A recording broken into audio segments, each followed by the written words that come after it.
मेरी अमीर बहन जब आई, मैं पहाड़ पर साइबेरियन बाघ पीट रहा था। उसने बताया मैं ही गू परिवार का वारिस हूँ और साथ चलने को कहा। ये बंदा अब भी अकड़ रहा है, लगता है इसे और पीटना होगा। वैसे बाघ पालने के लिए परमिट चाहिए होता है। ये काम अपनी बहन पर छोड़ दो, तुम पहले घर जाओ।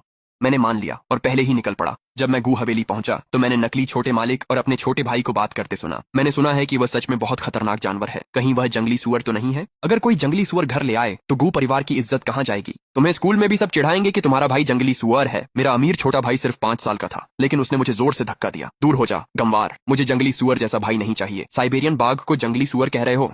ये तो शैतान को छेड़ने जैसा है। मेरी अमीर बहन गूशिया मुझे ढूंढने पहाड़ों के पार आई थी। उसने कहा कि असली छोटा मालिक मैं हूं। मैं 1 दशक से भी ज्यादा समय तक बाघ के बिल में नकली छोटे मालिक की तरह रह रहा था। उस समय नकली मालिक के पिता ने हमें बदल दिया था। उसने मुझे पोटली समेत जंगल में फेंक दिया, जहां एक बाघिन ने मुझे उठा लिया। वो मुझे खाने ही वाली थी, पर उसने अभी अपना बच्चा खोया था।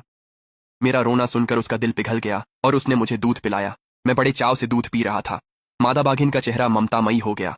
वो पापा बाघ से बोली, ये कितना प्यारा है, मैं इसे रखूंगी। पापा बाघ जंगल में जानवरों के राजा थे। शुरुआत में उन्होंने सहमति नहीं दी, पर वो इंसान है तो क्या?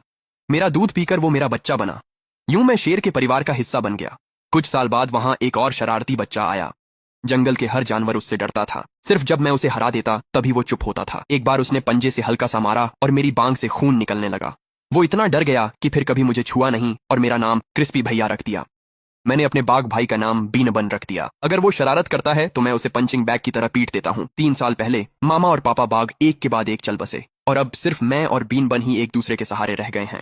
बीनबन अक्सर मुझे अपनी पीठ पर बैठाकर जंगल में सैर करवाता था। जब तूफान आते तो वह मुझे अपनी पीठ पर बिठाकर जंगल के बीचों बीच बने इकलौते रिसर्च स्टेशन में ले जाता ताकि बारिश से बच सकें। वहां एक वनस्पति विज्ञानी साल भर रहती थी। वह पीएचडी थी। जब उन्हें पता चला कि मुझे बाघों ने पाला है और मैंने कभी स्कूल नहीं देखा, तो उन्होंने खुद मुझे पढ़ना लिखना सिखाया। शायद क्योंकि मैंने बाघ का दूध पिया था, मैं न सिर्फ जानवरों की भाषा समझ सकता था, बल्कि मेरी याददाश्त भी फोटोग्राफिक थी। डॉक्टर ने जो भी सिखाया मैं तुरंत सीख गया। डॉक्टर ने कहा, तुम्हारी जैसी प्रतिभा का जंगल में रहना बेकार है। मैं तुम्हें तुम्हारे असली माता पिता से मिलवाऊंगी। तुम पहले ही 16 साल के हो चुके हो। तुम्हें शहर के स्कूल में पढ़ना चाहिए। मैंने इस बारे में ज्यादा नहीं सोचा, लेकिन 3 महीने बाद बहन गुशिया इतनी दूर आ गई। उस समय मैं बीनबन की पिटाई कर रहा था। उसकी बाघ जैसी पीठ पर सवार था। एक हाथ से उसकी फर को पकड़े हुए, दूसरे हाथ से उसकी बड़ी शाही सिर पर बिना दया के घूंसे मार रहा था। मैंने तुमसे कहा था कि मेरा सिर मत मारो, तुम मुझे बेवकूफ बना दोगे। फिर तुम्हें कौन घुमाएगा? अब वह बहुत बड़ा हो गया है, इतना ताकतवर कि भैंस को भी पलट सकता है, लेकिन अपने क्रिस्पी भाई के सामने कुछ नहीं कर सकता। जब हम अपनी रोज की बाघ पालन की दिनचर्या कर रहे थे, तभी डॉक्टर मेरी हैरान अमीर बहन को लेकर आ गए। भैया, मैं तुम्हारी सगी बहन हूँ गूशिया, जल्दी से बाघ से उतर जाओ, ये खतरनाक है। बीनबन और मैं दोनों रुक गए और मुड़कर देखने लगे। ये बेवकूफ क्या कह रही है?